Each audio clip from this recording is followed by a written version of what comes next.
মক্কা শহরে নবুয়াতের নবম বছর নবী হজরত মুহাম্মদ সাল্লাল্লাহু আলাইহি ওয়াসাল্লাম ইসলাম প্রচার করছিলেন, কিন্তু কুরাইশের মুশরিকরা কোনোভাবেই বিশ্বাস আনছিল না।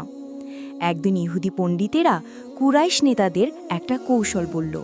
তারা বলল, মুহাম্মদ যদি সত্যি নবী হয় তাহলে চাঁদকে দুই ভাগ করে দেখাতে বল। জাদুর প্রভাব পৃথিবীতে হয়, আকাশে হয় না। মুশরিকরা এই পরীক্ষার কথা শুনে খুশি হল।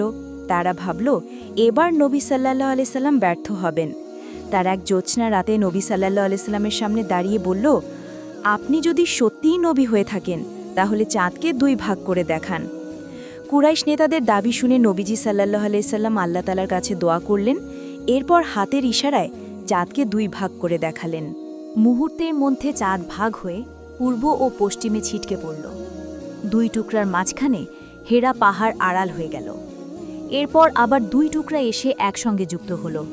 তিনি উপস্থিত সবাইকে বললেন, দেখো এবং সাক্ষ্য দাও।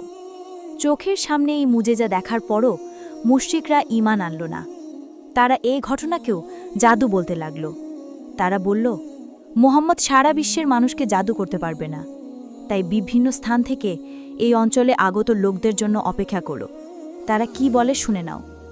এরপর বিভিন্ন স্থান থেকে আগন্তুকদেরকে তারা জিজ্ঞাসাবাদ করল।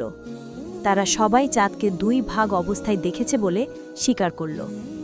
বহিরাগত মুসাফিরদের সাক্ষ্যের পরও মুশরিকেরা নিজেদের জেদ ও অহংকারের কারণে ঈমান আনল না।